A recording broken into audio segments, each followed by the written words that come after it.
Hi everyone, welcome to my channel and welcome to this new video. Today I'm going to present a grammar lesson from the third sequence of the first year English program, Me and My Daily Activities. The framework that I'm going to use in my lesson is PPU, since it's a grammar lesson. I just want to remind you that grammar and pronunciation are called sub-skills, and they both follow PPU framework. But this year, things have changed.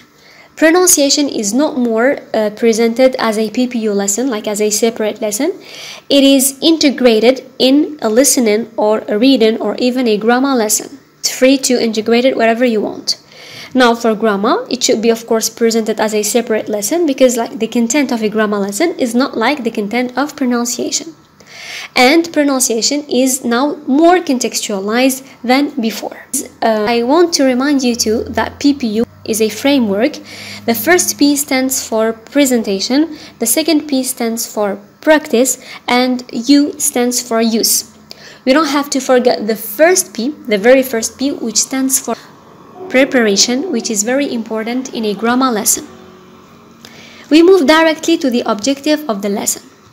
By the end, my pupils will be able to ask about daily activities using WH questions what time, and when. We start our lesson with a warm-up activity. Here you are free to do whatever you want with your pupils. You just have to relax the atmosphere. I'm going to leave the video of the warm-up games in the box. Of course, we are going to introduce our grammar lesson with a preparation. What is preparation? You're going to prepare your pupils for the new lesson. How? So you're going to like present an activity or show them a video or pictures or whatever. So here I'm going to pin flashcards of daily routine on the board. It's like a revision for my pupils, and ask them to label each action or label each activity, or I'm going to give them the action and I'm going to point to the picture. Then I'm going to ask questions. Here, why am I going to ask questions? In order to narrow, in order to be able to move to the presentation phase smoothly. So, what time do you get up? Here they're going to listen to the word time, so they're going to guess what is my question about. When do you do your homework, and what do you do at midday? Of course, you use gestures in order to make things clear. Then I'm going to move to the presentation phase smoothly because I'm going to write my pupils' answers on the board.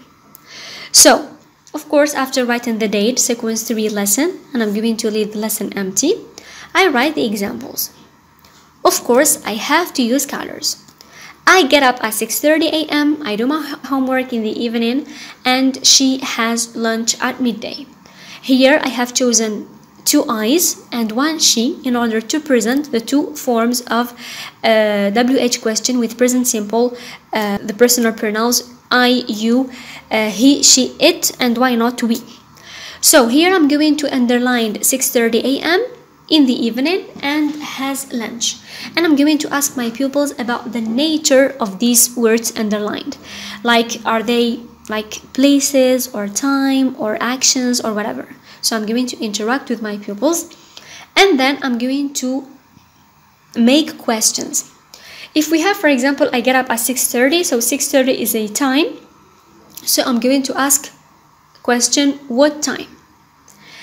Here, it's okay to use Arabic because you're going to make things clear for your pupils. Personally, what I did, I just presented, for example, the WH questions, not just these ones, even where and why. So I have presented all these WH questions, and I said that these are like أين, متى, كيف, من, this way. And then I asked them that. And then I told them that these WH questions are called WH questions because they contain WH. Each word contains WH, even for the word how, even if you don't start with W, but they are included in the word how. So that's why we call them WH questions. and I ask them to write these WH questions on the margin. Of course, when they have to write in Arabic, they have to use the pencil. It's very important. And I ask them to memorize them. Then I moved back to the lesson. So here, what time, to ask about time. Then we have when, to ask about time too, but not like the time of the clock, but like we say in Arabic, darf zaman, like in the evening, in the afternoon, in the morning, and so on. And then I asked about having lunch, which is an action. So I ask with what. Then I'm going to explain to them the function of each word in the question, like what comes after what time and when and what. We have do, and then I'm going to ask them, what is do? Is it an auxiliary or a verb? Can you like employ do in a sentence? I'm going to say, for example, I do my homework. So here do has a meaning, like it's like to do something. But here do, does it have a meaning? No. Why? Because it is an auxiliary. We have to use do in questions. At each time you want to ask question in English, we use do or does. What are the pronouns that I'm going to use do with? I, you. What are the pronouns that I'm going to use does with? She, he, and it, we use does. Now, what about get up, watch, and have? The first one we have I get up, and then in the question we have get up. The first get up is not like the second one. The first one is conjugated. The second one is not conjugated. Why? Because it's a verb stem. What is a verb stem? It is a verb in the infinitive, but without to. Why did we put this get up in the infinitive? Because we have do, because it is preceded by do, and this do is conjugated. Can we have two verbs conjugated in the same sentence? No. Like in French we say je vais préparer. No, we say je vais préparer. So the first one is conjugated, the second one no. Same thing here. If we have do, which is conjugated, the second one we put it in the infinitive, but without to. That's why we call it verb stem. That's how you should interact with your pupils.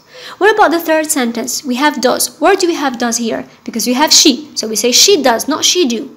What about have? Here it has changed, because here we have she, he, it, has, and then we don't conjugate the verb in the question because we have does, which is conjugated, so we put it in the verb stem.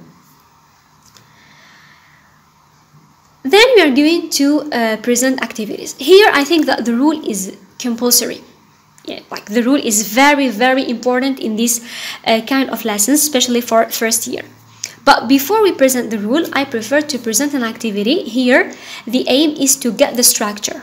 So it's going to be a reordering activity.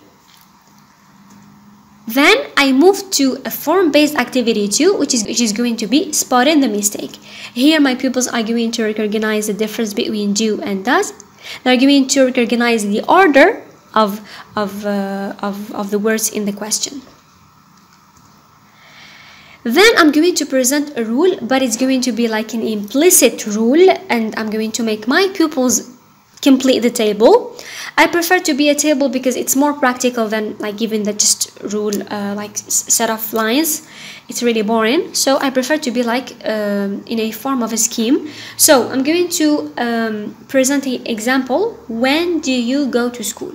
And then I'm going to use this example to complete my table. So I'm going to start with when, which is a WH question. I'm going to ask my pupils about the function of this word. It is a WH question.